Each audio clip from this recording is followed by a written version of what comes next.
Captain Rourke Kang, that creature has killed 3 of my guards. Step away, now! No.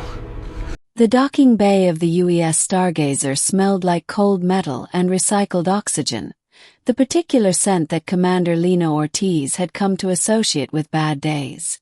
Today was shaping up to be a very bad day. The creature had come aboard inside a diplomatic cargo container.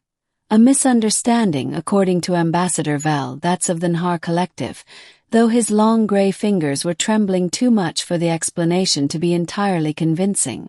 The container had cracked open during transit alignment, and now a Vorrkai predator cub, roughly the size of a large panther, covered in interlocking obsidian scales and dorsal spikes sharp enough to split titanium alloy, was crouched in the center of the bay, snarling at everything that breathed.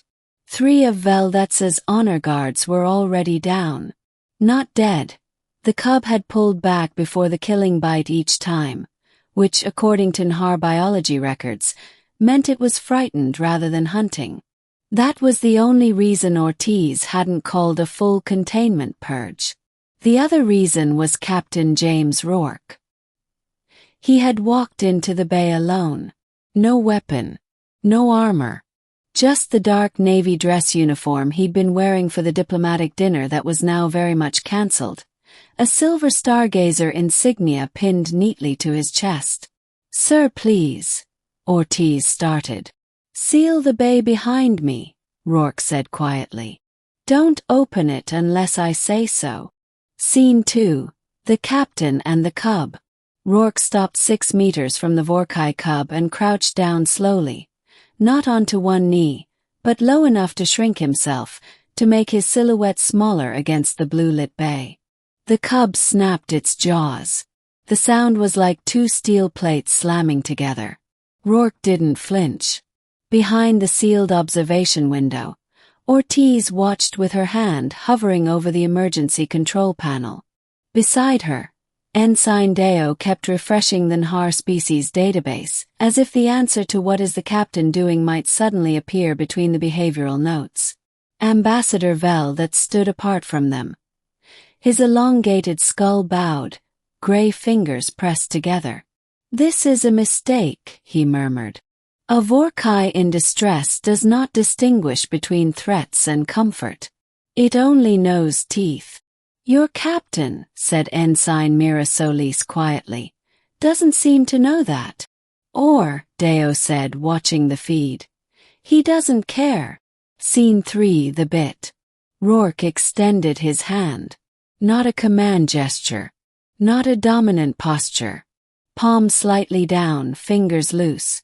The same way you'd offer your hand to a dog that didn't know you yet. The Vorrkai cub's pupils, vertical slits of deep amber, tracked his hand with electric intensity. Its spiked tail lashed once against the floor, leaving a shallow groove in the deck plating. Then it lunged. The bite caught Rourke across the back of his hand. Not deep, but enough to break skin, enough to draw a sharp hiss through his teeth.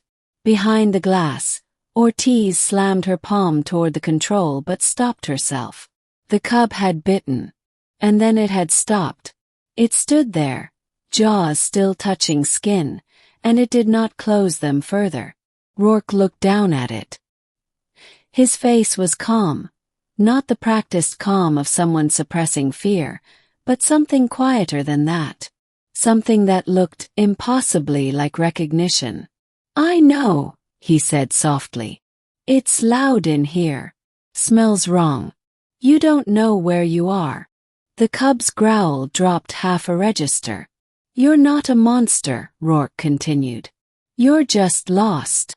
Scene 4. The Comforting. He brought his other hand up slowly, the uninjured one, and placed it gently on the side of the cub's scaled neck. Not gripping. Not restraining. Just contact. The kind of contact that says I'm here rather than I have you. The Vorrkai cub went still. Its amber eyes blinked, once, twice, and the vertical pupils widened, the way a cat's do when it finally decides the strange new room isn't a threat. The dorsal spikes, which had been fully raised since the container broke open, slowly flattened against its back, one by one, like a fist unclenching. A sound came from the creature then. Not a growl, not a hiss. Something lower and more complex. A subsonic vibration that Deo's scanner translated, with some uncertainty, as safe. Here. If. Ambassador Valdez had moved to the observation window without anyone noticing.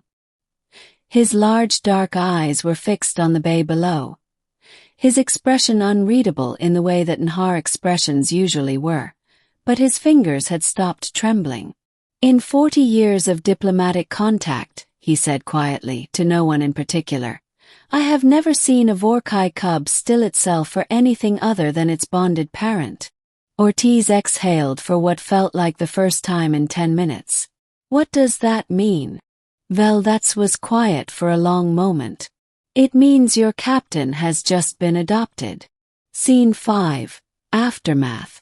When the bay doors opened, Rourke walked out with the Vorrkai cub pressed against his left leg, its scaled head bumping rhythmically against his knee. His right hand was wrapped in a strip of his own jacket lining, improvised, slightly blood-spotted, entirely unbothered. Ortiz fell into step beside him. She looked at the creature. She looked at his hand. She looked at him. "You knew it wouldn't kill you," she said. "It wasn't quite a question." "No," Rourke said. "I didn't know that." "Then why?" "Because it was scared," he said simply.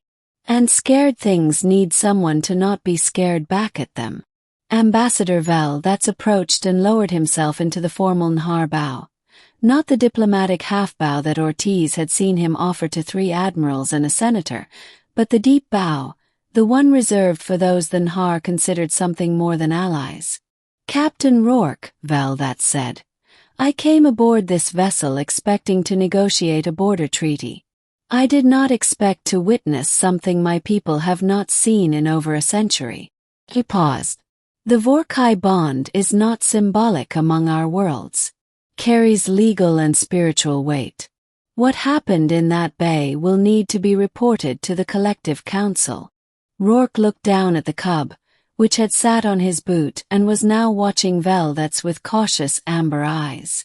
"Will that be a problem?" Valdez considered this.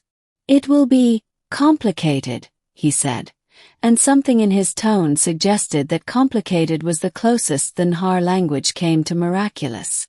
"But no, it will not be a problem. If anything, Captain, what you did in there may have just made the treaty unnecessary." Rourke raised an eyebrow. "How so?"